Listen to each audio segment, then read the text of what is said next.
faites partie du groupe des alcooliques anonymes. Accepteriez-vous de répondre à certaines de mes questions concernant l'alcoolisme? C'est avec plaisir que je suis venue te rencontrer pour ça. Donc, nous allons commencer. Que sont les AA? Pour te répondre à cette question, j'ai une façon toute simple. Nous avons un préambule que nous lisons avant chaque réunion, de façon à ce que personne dans le groupe n'oublie exactement qui nous sommes et ce que nous faisons. Il est un peu facile parfois de dériver, d'essayer l'une ou l'autre personne à trouver un logement, d'aider les gens dans des domaines qui ne sont pas les nôtres. Nous sommes bien pointus dans notre domaine. Je vais te lire ce préambule, tu vas voir, ça va aller très vite et c'est intéressant. Les alcooliques anonymes sont une association d'hommes et de femmes qui partagent entre eux leur expérience, leurs forces et leur espoir dans le but de résoudre leurs problèmes communs et d'aider d'autres alcooliques à se rétablir. Le désir d'arrêter de boire est la seule condition pour devenir membre des AA. Les AA ne demandent ni cotisation ni droit d'entrée. Nous nous finançons par nos propres contributions. J'explique en cours de route. Le désir d'arrêter de boire est la seule condition pour devenir membre des AA. Ça veut dire que si quelqu'un n'arrive pas encore à arrêter de boire, ça ne pose pas problème s'il a le désir d'arrêter qu'il vienne en réunion. Et certaines personnes viennent en réunion en ayant bu un petit peu. Ils sont toujours bien accueillis, toujours bienvenus dans la mesure où ils ne perturbent pas la réunion, évidemment. Hein. Faut pas qu'ils arrivent avec leur bouteille sous le bras et se mettent à chanter. Mais dans la mesure où ils ont envie d'arrêter de boire, nous sommes acquis à leur cause. Il n'y a pas de problème.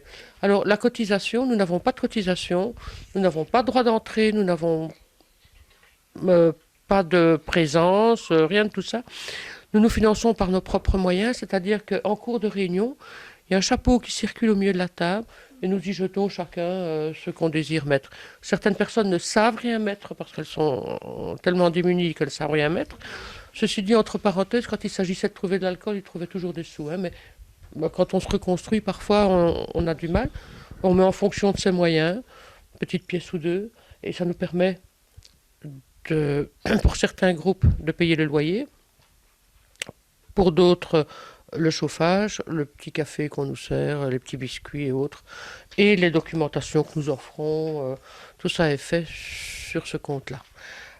Ensuite, les AA ne sont associés à aucune secte ni confession religieuse ou politique, à aucun organisme ou établissement. Ils ne désirent s'engager dans aucune controverse, ils n'endossent et ne contestent aucune cause. Notre but premier est de demeurer abstinent et d'aider d'autres alcooliques à le devenir. Dans certains esprits, on associe encore les alcooliques anonymes avec des pratiques religieuses. Nous n'en avons pas, tout simplement. Nous avons dans nos groupes des agnostiques qui s'en sortent tout à fait bien. Qui se rend au AA d'après vous? Viennent chez les alcooliques anonymes des personnes qui ont le désir d'arrêter de boire. Des gens qui se sont rendus compte que leur vie n'était plus possible avec l'alcool, qui ont touché leur fond, entre guillemets. Nous avons coutume de dire ça parce que ce fond est différent d'une personne à l'autre. Certaines personnes vont avoir les cheveux qui se dressent sur la tête quand ils vont se rendre compte qu'ils sont devenus dépendants avec 2 trapus par jour, ce qui en soi n'a pas beaucoup détruit leur existence, mais est suffisant pour avoir perdu sa liberté si ça devient une nécessité. Ça va de ça à des gens qui ont fini par dormir dans leur voiture après avoir perdu leur boulot, leur maison, leur épouse, les enfants, tout leur argent. Ils n'ont plus rien du tout, ils sont carrément dans le ruisseau, le foie passé au travers, vraiment très très mauvais état. À un moment donné, ils donnent une battue dans le fond de la marmite, on ne sait pas très bien pourquoi. Ils arrivent chez nous. Je ne dis pas que ça marche à 100% chez toutes les personnes qui se présentent chez nous. Nous ne tenons pas de statistiques de taux de réussite parce que nous ne tenons pas de registre, comme c'est anonyme. En plus, nous avons de nombreux groupes, donc les gens peuvent très bien quitter un groupe pour aller dans un autre sans que nous le sachions. Nous, on va penser que cette personne a chuté, mais en fait, cette personne va très très bien. Elle est à Philippeville au lieu de continuer à Charleroi, quoi. Hein. Voilà. Et nous avons quand même beaucoup de gens qui s'en sortent et qui se sentent très très très bien après ça. Si on s'en sort aussi bien chez nous, c'est parce que nous avons une entraide extraordinaire. Pourquoi ces personnes se rendent-elles au AA? Pour te répondre à cette question, je vais te parler de mon parcours personnel un petit peu. Moi, j'ai bu pendant 30 ans. Ah, c'est beaucoup, hein. Mais je n'ai pas bu à rouler sous la table pendant 30 ans. J'ai bu tout à fait raisonnablement au début. J'entends par raisonnablement, tous les jours, un petit peu, très peu. Puis un petit peu plus, puis un petit peu plus. Et puis de petit peu plus en petit peu plus, il y a des moments où je buvais beaucoup, puis des moments où je me récupérais, et ça allait comme ça. Jusqu'au moment où, là, la descente a été violente. Je ne travaillais plus, mes filles n'étaient plus à la maison. Je consommais exagérément, très exagérément. Et à un moment donné, j'ai perdu mon chien. Allez, c'est ridicule, hein. On pleure quand on perd son chien, ça je comprends. J'ai perdu d'autres chiens depuis, j'ai beaucoup pleuré, mais on sait tout, quoi. Mais là, c'était le super prétexte. Alors là, c'était bien. Je me suis apitoyée sur moi-même de façon à pouvoir me servir sans qu'on me fasse trop de remarques. J'étais tellement malheureuse, il fallait bien que je prenne un petit verre là-dessus. Et puis je cachais mes bouteilles et tout. Enfin bon, t'expliquerai mon parcours plus en détail après si tu le désires. Et j'en suis arrivée à un moment où ma consommation était telle que je ne pouvais plus vivre avec cet alcool. Quand je me levais le matin, j'avais une bouteille à travers la tête, il me fallait boire. Il fallait Dépendance. que j'en ai. Oh, mais il y avait déjà un moment que j'étais dépendante, mais là, ça détruisait tout, quoi. C'est une chaîne sans fin. Sans fin. C'est un, Une chaîne sans fin. c'est un cercle vicieux terrible. Parce que quand je voyais ma tête le matin, où j'avais des cloches dans la tête, où je vomissais rien qu'à regarder ma brosse à dents, que j'avais de la coupe rose partout, que mon nez était violet, que mes mains étaient violettes, que je tremblais, que j'étais incapable de faire quoi que ce soit, que je me mettais 1 centimètre de fond de teint sur la figure pour oser aller faire mes courses chez Match, que j'achetais mes bouteilles de pastis dans différents magasins de façon à éviter le regard des caissières. Quand je me voyais comme ça, je me dégoûtais, je n'avais plus aucun respect pour moi-même, Vous aviez honte de vous? honte de moi, Vous aviez honte. complètement honte de moi. Une horreur de moi-même, un dégoût, incapable de faire quoi que ce soit. Uniquement, mon seul moteur était boire, même si je ne buvais pas la journée. Je ne buvais qu'à partir de 5-6 heures. Je commençais à 4 heures, hein. Vers la fin, je ne tenais plus le coup. Dépendance totale. Total. Je ne savais plus aller au cinéma, parce que j'étais bourrée à l'heure du cinéma. Je revois maintenant des films à la télé dont ma fille me dit mais tu l'as vu? Bah oui, je l'ai vu.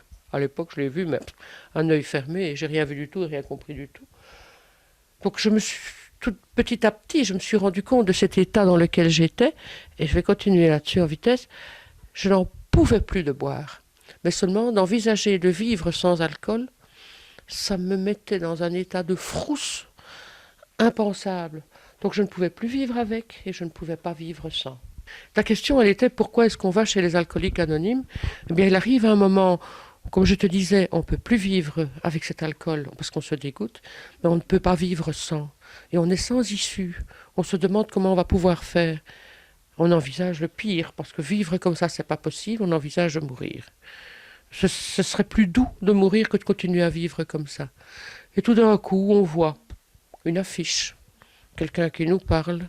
Les alcooliques anonymes, bon bah, ça coûte rien d'essayer, je peux même aller voir. On arrive là, et on se retrouve en face de gens qui ont eu le même problème que nous. Et là, ça va. Donc c'était carrément une drogue, l'action sur le cerveau, répétition, répétitif. À chaque fois, il vous fallait une certaine dose. Et d'après vous, pourquoi dit-on que c'est une drogue dure et pourquoi pas douce? Je vais t'expliquer. Au début, on prend un verre ou deux et on se sent bien. On se sent magnifiquement bien. Quand on a pris un verre de champagne ou deux, on flotte, quoi, on est bien. Ça, c'est au début. Donc on prend très peu d'alcool, ça fait énormément d'effet. Avec le temps qui passe, il en faut de plus en plus pour avoir ce même effet. Et encore de plus en plus. Et il arrive un moment où il en faut énormément pour avoir un peu d'effet. Et il arrive un moment, le pas suivant, où si on n'en prend pas, on est extrêmement mal. Donc il en faut énormément, rien que pour ne pas être mal. On n'y trouve plus de bien-être. On est obligé de le prendre pour ne pas être mal. En fait, c'est une maladie. Ce n'est pas un vice, ce n'est pas une tare, c'est une maladie. Et quand on accepte l'idée que c'est une maladie, il devient plus facile de se prendre en charge. Parce que jusque-là, on se dit, c'est mal, on est culpabilisé, j'ai fait du mal autour de moi, je suis une faible, m'étais promis de ne pas y toucher aujourd'hui et je ne tiens pas. C'est normal. On est atteint de cette maladie, tout le monde ne l'est pas. Pourquoi? On ne le sait pas. Certaines personnes le sont, d'autres pas. C'est comme une allergie en fait. Donc en fait, il n'y a pas de traitement à suivre et le déclic doit venir de soi-même en fait. Ta question elle est double. Il n'y a pas de traitement à suivre? Si. Mon papa est diabétique, il ne mange pas de sucre et il fait son insuline. Moi je suis alcoolique, je ne bois pas d'alcool et je vais à mes réunions. Je vais maintenir en moi cette force qu'on m'a donnée là-bas pour construire une vie autre et sans alcool. Voilà. C'est pas la force de maintenir le bouchon sur cette bouteille. Parce que si je passais ma vie avec la main sur la bouteille à tenir le bouchon, tu sais bien que ce bouchon, il sauterait un jour ou l'autre, je finirais par boire, et là, tous mes efforts seraient réduits à néant. En fait, je fais pas vraiment d'efforts. Je reconstruis autre chose. Je reconstruis une vie épanouissante, sans alcool. Donc cet alcool, pour moi, n'a plus d'importance dans ma vie. Ce qui a de l'importance, c'est tout ce que j'ai reconstruit. Tu avais deux questions dans ta question. Pour arrêter de boire, d'après vous, est-ce un déclic ou un traitement? Un déclic personnel. Chez nous, chez les alcooliques anonymes, on appelle ça le moment magique. Je disais tout à l'heure que on en a marre de boire, on en a marre de se voir tel qu'on est avec l'alcool, le dégoût de soi-même, on voudrait arrêter tout ça, mais seulement on a peur d'arrêter de boire. Et à un moment donné, un jour, les choses s'éclairent par une parole de quelqu'un ou par une lecture. De toute façon, on est prêt. La maturation s'est faite déjà quelque temps avant. Et il faut que ce déclic vienne de soi. L'entourage peut nous obliger, peut nous supplier. Ça ne marchera pas. De toute façon, les gens qui arrêtent de boire pour quelqu'un ou pour une raison, ça ne marche pas. Parce que si un jour ils sont déçus par la personne pour qui ils ont arrêté de boire, ils vont boire. Il faut arrêter pour soi, pour retrouver l'estime de soi. Et après, les autres reviennent, ça c'est la cerise sur le gâteau. Mais c'est en tout cas pas pour les autres qu'on arrête. Mais ce déclic doit se faire. Donc les traitements médicaux du genre antidépresseurs, calmants, etc. sont nuls, quoi. Ils ne sont pas nuls dans la mesure où ils aident. À partir du moment où le déclic s'est fait dans la tête, je veux arrêter de boire pour moi et je ferai tout ce qu'il est possible, tout ce qui est en mon pouvoir pour y arriver, y compris éventuellement entrer en cure, éventuellement passer par un psy, aller chez les alcooliques anonymes, enfin tout. Je vais tout essayer de façon à mettre toutes les chances de mon côté pour y arriver. À ce moment-là, les médicaments peuvent aider. À savoir que si un alcoolique arrête de boire tout seul dans son coin, sans prévenir son médecin traitant, il risque de graves crises d'épilepsie. On nous donne en cure, on nous donne du Valium et pour éviter ces crises et pour adoucir un peu les affres du début de l'arrêt, parce que c'est une horreur d'arrêter pendant une semaine. Ça passe très vite, mais enfin, il faut le courage de le faire. Tandis que si on le fait avec un support médicamenteux, c'est beaucoup plus simple. Nous conseillons à tous les gens qui viennent en réunion pour la première fois, qui désirent arrêter de boire, qui n'ont pas encore arrêté, d'aller tout d'abord consulter leur médecin traitant. Donc pour en revenir à ce que vous disiez tout à l'heure, avez-vous suivi un traitement, vous qui étiez ancienne dépendante de l'alcool ? Moi, je suis une grande froussarde et j'ai très peur de souffrir. Alors, j'ai tout mis de mon côté. Je suis allée voir un médecin alcoologue. Nous avons la chance ici à Van Gogh d'avoir un très bon hôpital avec un, je ne sais pas si je peux le citer, mais le docteur Charon qui est un alcoologue, un monsieur très très très bien qui fait de très bonnes choses. Je suis allée en cure 3 semaines chez lui pour m'aider à arrêter. Et j'ai tendu la main aux alcooliques anonymes en étant déjà là sur place. Voilà. Donc moi j'ai suivi un traitement médicamenteux dans le sens où je l'ai suivi uniquement en cure. Quand je suis sortie de cure, je n'avais plus de médicaments.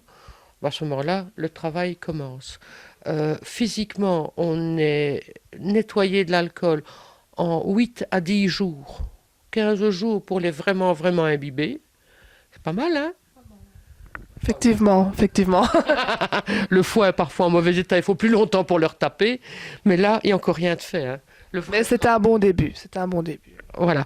Mais seulement, il faut pour ça le vouloir. Il y a plein de gens qui vont en cure, poussés par la famille, les amis et autres.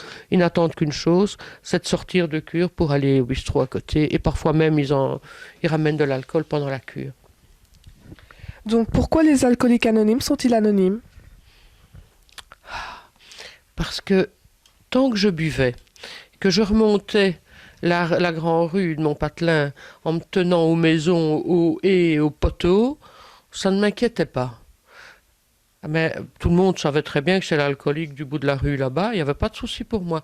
Mais à partir du moment où j'ai voulu arrêter, que j'ai reconnu mon alcoolisme, je me suis rendu compte que j'étais alcoolique, j'ai reconnu ça, je n'avais pas envie que les autres me montrent du doigt en disant, tu vois, elle est alcoolique, elle va chez les alcooliques anonymes. Et beaucoup de gens ne viendraient pas chez les alcooliques anonymes si leur anonymat était divulgué. C'est psychologique, c'est la honte sur soi-même en fait. En partie, mais par exemple aux États-Unis, si on met sur un curriculum vitae qu'on va chez les alcooliques anonymes, on aura plus de chances d'être engagé qu'un autre. La mentalité est différente. Ici, chez nous, c'est pas encore très bien admis. Donc autant. Ça, j'en doute pas. Où trouver les alcooliques anonymes? Tu ouvres le bottin? C'est tout simple. À Alcoolique Anonyme, il y a une permanence. Chaque régional a une permanence. Pour te dire que rien que dans la région francophone du pays, pour l'instant, il y a 8 permanences. Il y a 8 régionales. Qu'est-ce que des permanences? C'est un endroit où physiquement on peut aller se rendre, où on va te servir une tasse de café si tu veux y aller, où il y a une permanence téléphonique aussi, il y a quelqu'un qui est derrière le téléphone. Si on ne se sent pas bien, même moi je peux avoir un coup de mou au bout de 8 ans, hein. Je peux très bien téléphoner à la permanence, tomber sur quelqu'un et lui dire écoute, je suis vraiment pas bien, je ne sais pas ce qui se passe dans ma tête, mais j'ai l'impression d'avoir des verres qui s'entrechoquent avec des bouteilles, il y a un petit problème. Je vais parler avec un autre alcoolique qui lui a pris. Qui a été consommateur ou l'est encore? Et ces permanences sont tenues, évidemment, aussi bénévolement que toutes les autres choses qui se font en alcoolique anonyme. Et c'est 24 heures sur 24, la permanence. Téléphonique à partir de 5 heures et toute la nuit. C'est pas mal. Quel est votre rôle au sein des AA? Nous sommes tous égaux en art. Il n'y a pas de chef, il n'y a pas de maître. Par exemple, une réunion, comme nous allons en réunion, moi je vais toutes les semaines, je vais le mardi dans mon groupe, il y a une personne qui fait la modération de la réunion, qui n'est pas plus que les autres, mais il faut quand même bien quelqu'un qui mette un peu d'ordre et qui donne la parole et qui lise le sujet, ou, voilà. Donc il y a une personne qui modère. Nous avons tous des rôles de serviteurs.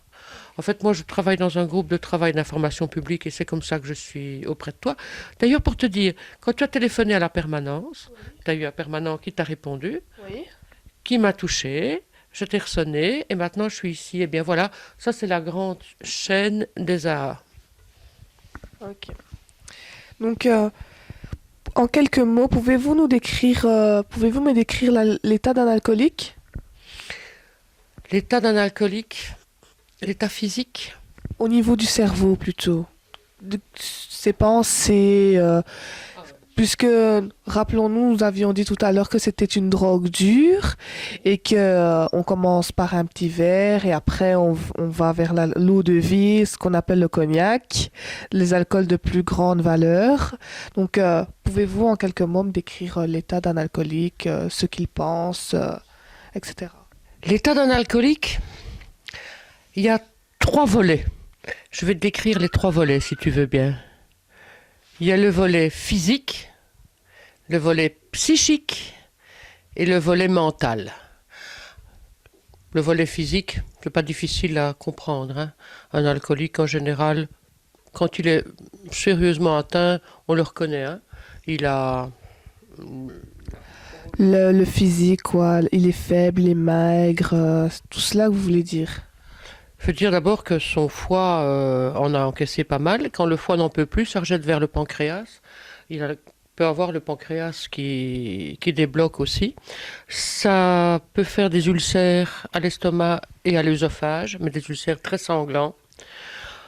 Les gaines des nerfs se détruisent, ça peut donner des névrites qui peuvent aller jusqu'à l'invalidation. Il faut savoir que 70% des lits occupés en institut psychiatrique le sont par des alcooliques. Ah, beaucoup, hein. C'est pas mal, hein. Et ça dégrade aussi forcément les neurones. Moi, je crois que j'en ai laissé quelques-uns dans mon dernier verre. Mais enfin, ça va encore.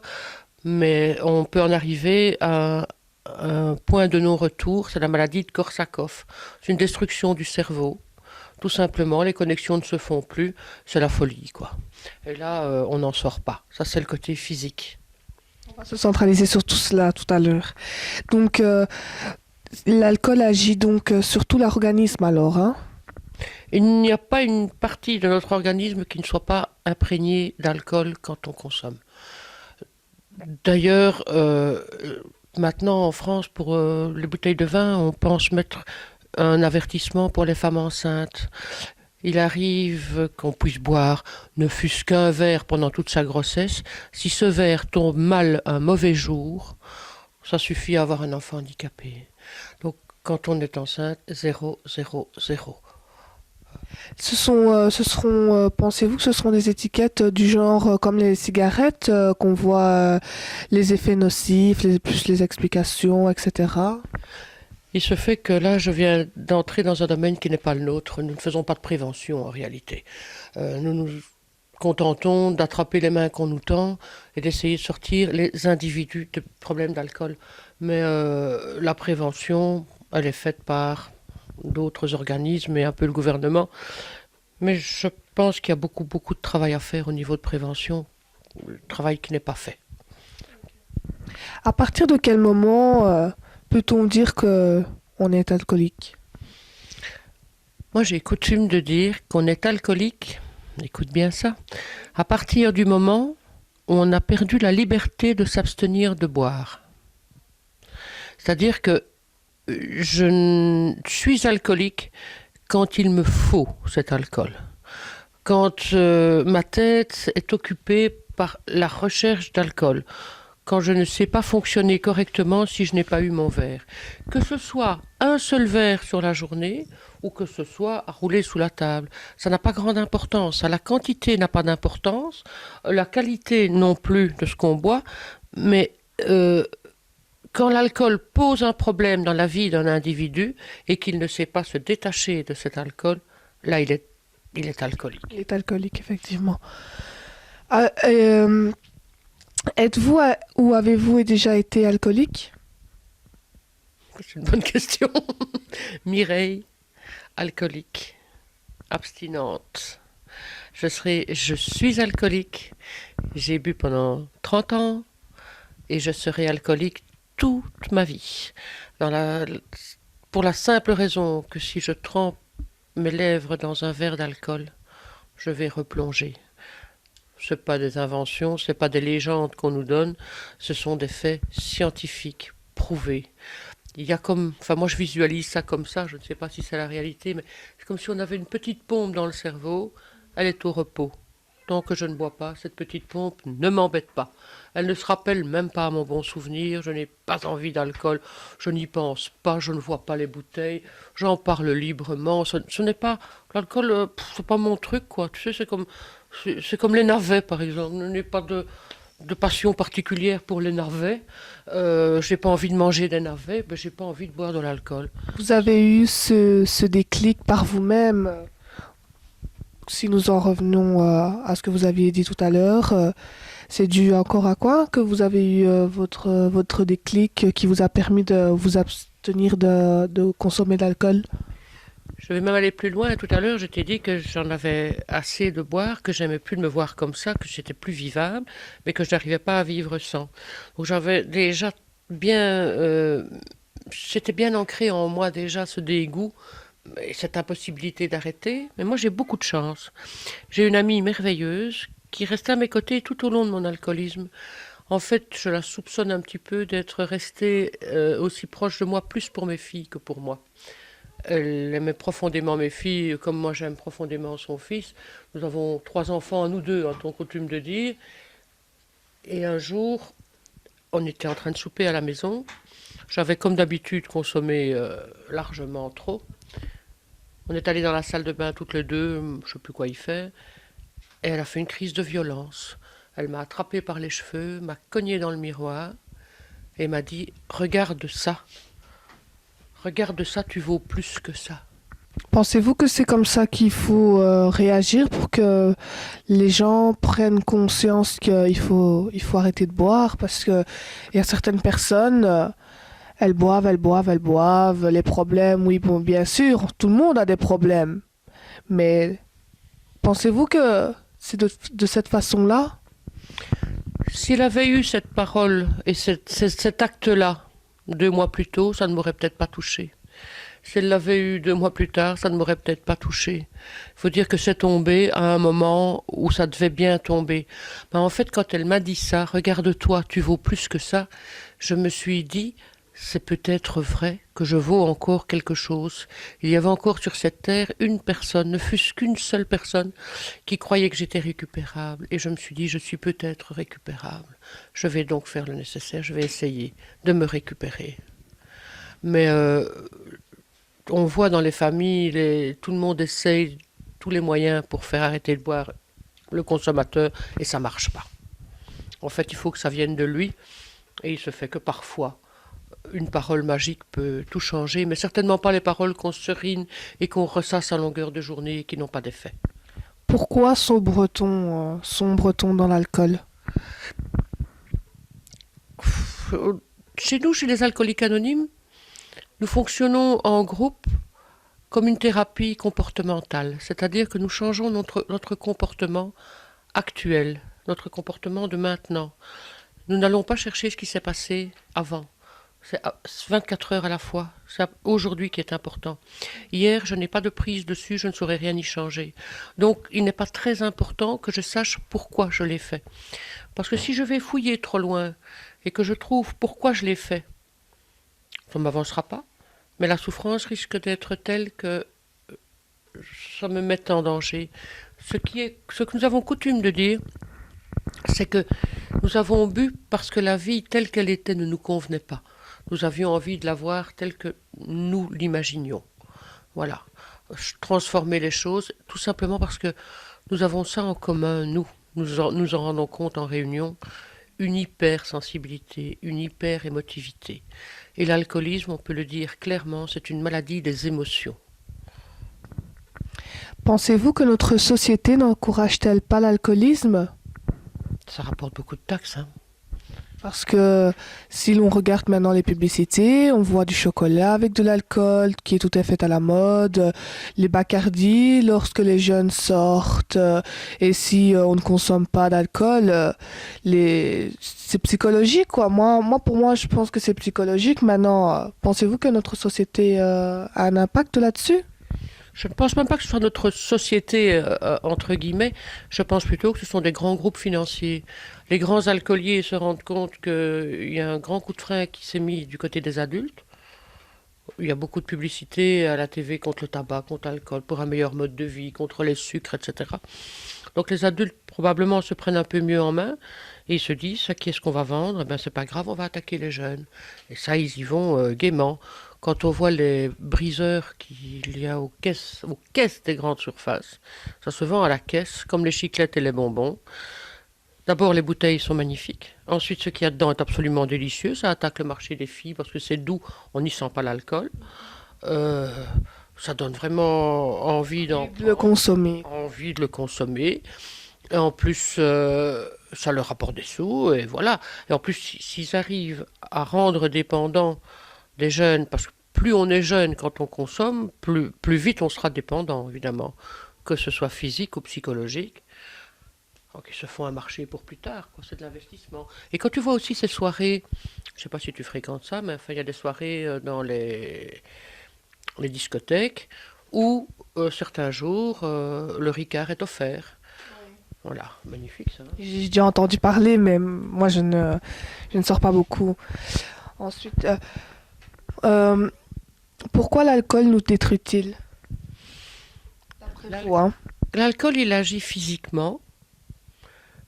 Déjà, il nous détruit physiquement, mais enfin, il faut quand même un certain temps, hein. Faut pas dire qu'on attrape une cirrhose du foie en ayant bu pendant 2, 3 mois, hein. C'est pour ça qu'il est un peu dangereux d'ailleurs. C'est parce qu'on ne se méfie pas au début, on n'a pas de punition immédiate, quoi. Mais il nous détruit surtout le comportement. Quand on est dépendant, comme on ne fait plus rien que par rapport à l'alcool, on détruit son environnement, on détruit les gens qui nous aiment, on se détruit soi-même. Voilà.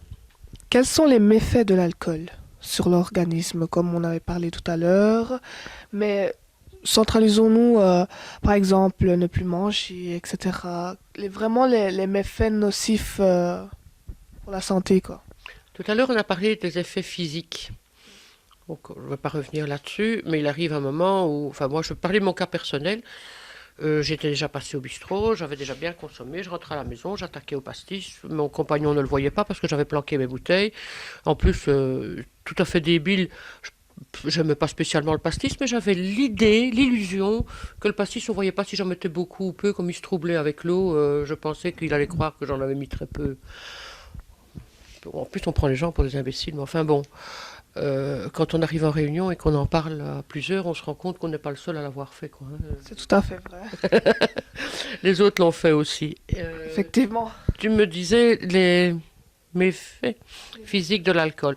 Mais Sur l'organisme, sur quoi. l'organisme, sur l'organisme, ben voilà, comme je consommais en cuisinant, j'y allais gaiement. Arrivé à table, j'avais plus faim, évidemment. Euh, Moi, à la fin, je ne mangeais plus. J'étais en train de maigrir. Là, c'était un bon régime, je dois dire. Mais ça n'était pas spécialement bon pour l'organisme. Ça, c'est le côté physique. Tu me poses cette question physique. Mais Et sur le cerveau, centralisons-nous plus sur le cerveau, puisque c'est vraiment la cause pour laquelle je vous ai fait venir, pour en découvrir vraiment l'action ou les conséquences. sur le cerveau, ça a un impact physique, comme je l'ai dit tout à l'heure, mais ça a surtout un impact psychique. C'est-à-dire, On ne fait plus les choses qu'en fonction de l'alcool. On est obsédé, c'est une obsession mentale. On se lève le matin, on pense à l'alcool. Je vais te dire, allez, te raconter très vite une petite anecdote. Nous allions très souvent à la mer, mon compagnon et moi. Mon compagnon ne s'occupait pas des courses, il regardait jamais rien. Mais quand on allait à la mer, il me donnait un sérieux coup de main pour faire les valises, pour les défaire et pour faire les courses. Moralité, je ne savais pas mettre mes bouteilles dans les valises parce qu'il allait les voir. Je ne savais pas les acheter en faisant des courses parce qu'il allait les voir. Alors qu'est-ce que je faisais? À midi, je le suralimentais. Je lui mettais un truc bien endormant à la télé, genre d'Eric ou autre, comme ça après il s'endormait bien. Et je trouvais la belle excuse, il me manquait des spaghettis, il me manquait du sucre, il me manquait n'importe quoi, j'inventais. Et j'allais vite faire des courses. Et je revenais avec mes 2, 3 bouteilles de pastis que je planquais à gauche et à droite. Ceci dit, il n'y a pas tellement longtemps, j'ai encore découvert dans un aspirateur bidon dans mon grenier une bouteille planquée dans mon aspirateur. Il y a 8 ans que j'ai arrêté de boire. Donc 6 ans après, je prends l'aspirateur, je me dis tiens, il fait un drôle de bruit celui-là. Il y avait une bouteille dedans. oh mon Dieu, quel est l'impact de l'alcool sur le cerveau, les dégâts que, par exemple, combien de types d'alcoolisme existent-ils? En fait, il existe un et un seul type d'alcoolisme, ça s'appelle la dépendance à l'alcool. Ça peut prendre plusieurs visages. Il y a des gens qui boivent peu mais qui sont dépendants avec un verre. Il y a des gens qui boivent énormément. Il y a des gens qui boivent de façon cyclique aussi. Ils boivent pas, ils boivent rien pendant 2, 3 mois. Et puis une fois qu'ils démarrent, ils s'arrêtent plus pendant 2, 3 jours. Ils rentrent à la maison. Ils recommencent à vivre normalement pendant 2, 3 mois et puis ils repartent. Mais il se fait qu'avec le temps, ces cycles se rapprochent, quoi. Ils boivent de plus en plus souvent et de plus en plus longtemps, à un point tel qu'ils en arrivent au même point que les autres. On peut parler d'alcoolisme social, d'alcoolisme mondain, d'alcoolisme bourgeois, de tout ce qu'on veut. Ça n'est pas du tout différent de l'alcoolisme de l'homme de la rue. C'est la consommation d'alcool qui devient nécessaire, quel que soit l'individu, quel que soit son milieu social. Ça sert à rien de se mettre des étiquettes pour essayer de se camoufler. On est alcoolique, on l'est ou on l'est pas. Voilà. Pour vous, en Belgique, quel est l'alcool le plus consommé? Nous ne tenons pas de statistiques sur ce genre de choses, mais il me semble comme ça, à vue de nez, que la bière, c'est vraiment l'alcool national, hein. Euh, Là, vous auriez un nom, je sais pas, Carapils, Jupiler, Maïs, etc. Toutes les bonnes pils qu'on fabrique en Belgique, qui sont délicieuses par ailleurs. Mais en plus, nous avons des bières d'abbaye, des excellentes bières. Et à partir du moment où les gens consomment de l'alcool, comme on consomme un produit alimentaire, je m'explique. Un bout de fromage, c'est bon. Une bonne bière, c'est bon.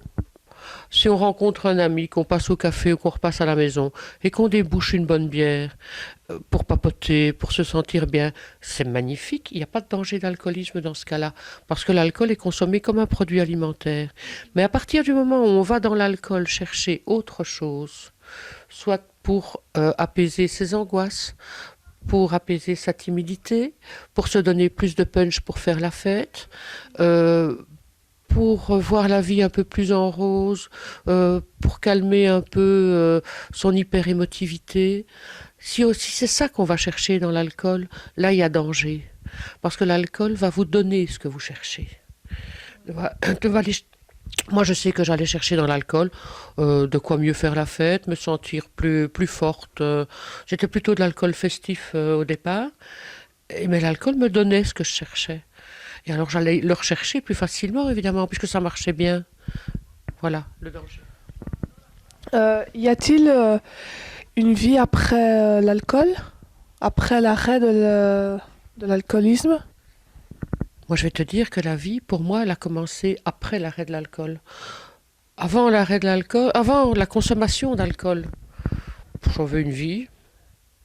Mais je crois que j'étais déjà prête, moi, à boire exagérément. J'avais déjà des comportements un peu erratiques, comme ça, très mal contrôlés. Donc ça m'étonne pas que j'ai bu, tiens, tu vois. Avec le comportement que j'avais, même enfant, ça m'étonne pas que j'ai bu. Puis les années de consommation, ça a été des années dans le gris, des années dans le brouillard, un film devant toute la réalité des choses pour qu'elle soit moins violente peut-être, que je puisse faire mieux la fête, mais surtout ne pas être trop atteinte par les choses de la vie. Et puis la descente aux enfers, et tout ça s'est fait dans des brumes pas possibles, dans des gris pas possibles. À partir de l'arrêt de l'alcool, moi j'ai commencé à vivre, à vraiment vivre, à ressentir les choses. Et en réunion, j'apprends à gérer mes émotions aussi. Parce qu'en réunion, on parle très peu d'alcool finalement. C'est pas tellement notre sujet. Nous sommes tous là des abstinents. Nous aidons les jeunes abstinents à s'en sortir, mais surtout nous, notre abstinence, ça va quoi. On n'a pas vraiment besoin d'aide pour ne pas consommer. Je ne vais pas dire que c'est une affaire réglée, hein. C'est toujours à remettre régulièrement, à ne pas oublier surtout, parce que ça vient vite la chute, hein. Mais surtout, nous apprenons à gérer nos émotions, à mieux partager les choses entre nous. Euh, Vous avez parlé d'un comportement. Quel comportement aviez-vous étant enfant qui vous a poussé, que vous venez de dire qui vous a poussé à consommer de l'alcool? J'avais un comportement excessif et jamais vraiment contente de ce que j'avais là. J'espérais toujours qu'il allait m'arriver quelque chose d'extraordinaire.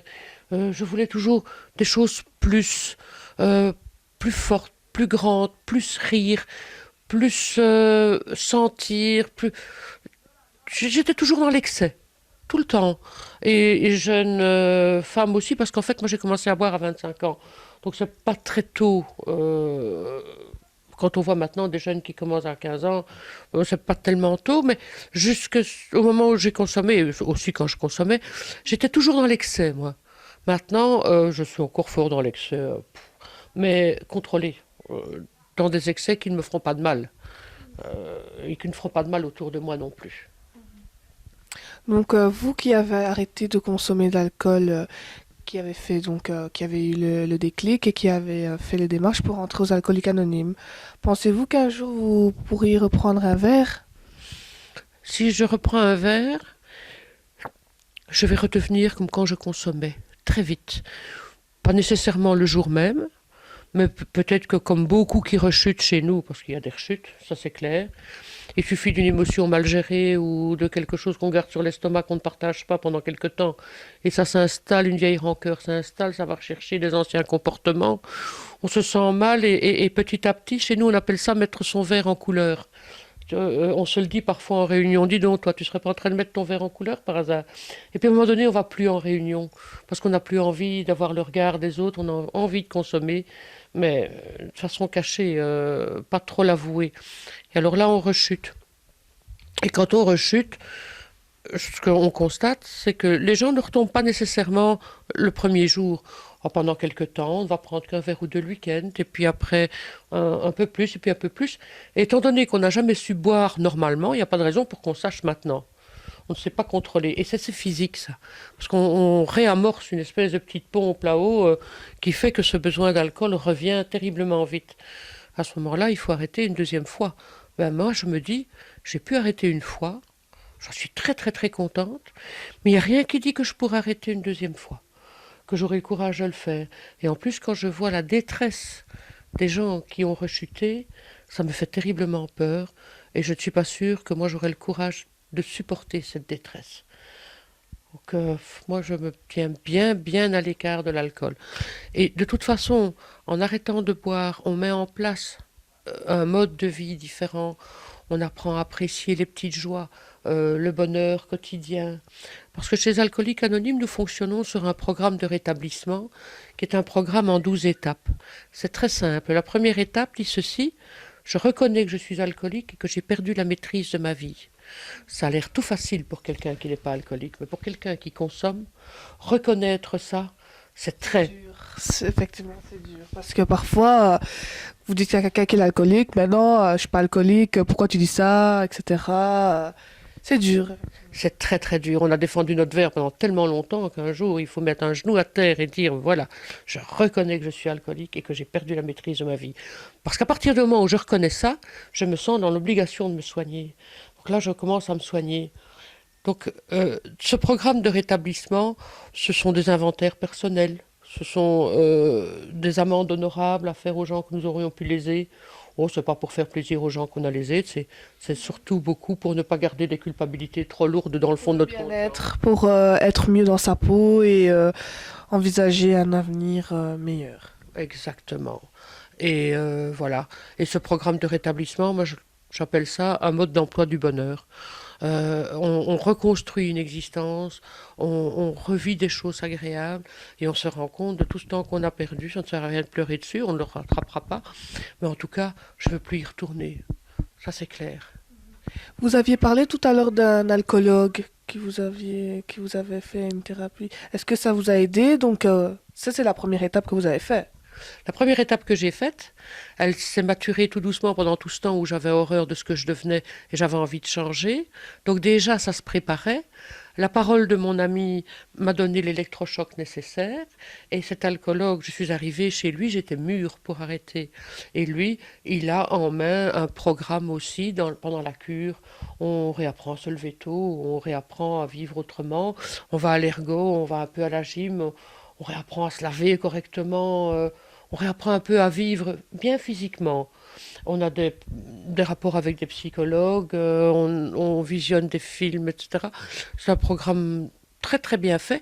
Et pendant ce séjour en cure, on est obligé de côtoyer 3 fois un groupe d'entraide, que ce soit Vie Libre ou Alcooliques Anonymes. Nous ne sommes pas les seuls sur le marché, c'est clair. Il se fait que moi j'ai préféré aller voir ce que faisaient les Alcooliques Anonymes, vu qu'ils avaient un groupe dans l'hôpital. Quand je suis arrivée dans ce groupe, d'abord on n'est pas très à l'aise, hein. On se dit qu'est-ce qu'on va découvrir là-bas, les alcoolos. Bah non, on découvre des gens qui ont bonne mine, qui ont arrêté de boire depuis longtemps, pas mal. Et en plus, c'est des gens qui ont vécu le même problème que moi. C'est vraiment, je me sens pas seule là. Je me sens pas ni jugée, euh, ni mise en porte-à-faux. On m'explique ce que tu as, ma chère, mais c'est une maladie. On souffre de la même maladie que toi. Viens, assieds-toi, tu vas voir, ça va aller. Fais-nous confiance. Au début, ne te rebelle pas. Ça va te paraître confus, tout ce qu'on va te dire. Ça va t'embrouiller la tête. Pas grave, prends ce qui passe. Le reste, laisse tomber, ça viendra. Mais fais-nous confiance. C'est ce que j'ai fait. Vous qui donc vous abstenez d'alcool, vous conseillez à quelqu'un qui souhaiterait arrêter de boire cette thérapie, d'aller consulter un alcoologue ou parce que souvent les médecins traitants ne sont pas très compétents pour je parle pour moi, hein, je suis pas alcoolique anonyme ni quoi que ce soit, mais je dis par connaissance quoi de quelqu'un qui a déjà voulu essayer d'arrêter de boire et donc le médecin traitant n'a pas été une satisfaction pour cette personne-là. Vous conseillez de suivre, d'aller consulter, d'ouvrir le bottin et de aller aux alcooliques anonymes? Les médecins traitants, pour la plupart, ne sont pas au courant des problèmes psychologiques et spirituels que l'alcool peut engendrer. Ils soignent le physique et c'est tout. Ces pauvres n'ont pas été mis au courant, n'ont rien vu à ce sujet dans leurs études, donc ils ne sont pas armés. Certains d'entre eux ont l'intelligence de repasser le bébé à ceux qui savent. C'est-à-dire, pour notre région ici, il y a des alcoologues à Vézal et à Van Gogh, enfin c'est surtout centralisé sur Van Gogh, ou alors aux alcooliques anonymes. Il se fait que moi j'ai de très bonnes relations avec ma médecin généraliste, qui dans sa salle d'attente refuse toute publicité sauf mon affiche alcoolique anonyme. Elle m'a déjà téléphoné plusieurs fois pour des gens qui ont des problèmes et qui manifestent le désir d'arrêter, qui ne savent pas où s'adresser. Elle me téléphone, je vais rencontrer ces gens. Il y a des médecins qui agissent comme ça, mais je dois dire assez peu. L'idéal, certaines personnes arrêtent aussi sans passer par les cures, hein. Simplement avec leur médecin traitant pour quelques médicaments pour soulager et les alcooliques anonymes. Il faut dire qu'il y a tellement de groupes que si on veut, on peut aller en réunion tous les jours. Au début, certains en ont vraiment besoin. Merci d'être venu répondre à mes questions et franchement, c'était vraiment un sujet qui me tenait vraiment à cœur et je souhaitais vraiment le présenter quoi. Merci beaucoup. Moi, je vais juste dire le mot de la fin. Depuis que j'ai arrêté de boire, tous les matins, quand je m'éveille, je dis merci. Je ne sais pas très bien à qui ni à quoi, mais en tout cas, je dis merci de m'avoir donné une deuxième chance et que je puisse en profiter de cette manière-là. Déjà, rien que d'avoir passé ce moment ici avec vous, pour moi, c'est un véritable bonheur. Voilà. Merci. Dardenne Véronique, en direct du lieu où se situe la permanence des alcooliques anonymes. Donc la permanence des alcooliques anonymes est ouverte 24 heures sur 24. Le numéro de téléphone est le 071 32 46 68. Donc toute personne qui souhaite s'abstenir d'alcool ou même parler de ses problèmes d'alcoolisme se rend ici. Donc nous nous dirigeons vers l'entrée. Donc ici nous apercevons des escaliers et au fond du couloir, les alcooliques anonymes les accueillent à grands pas. Merci de votre attention.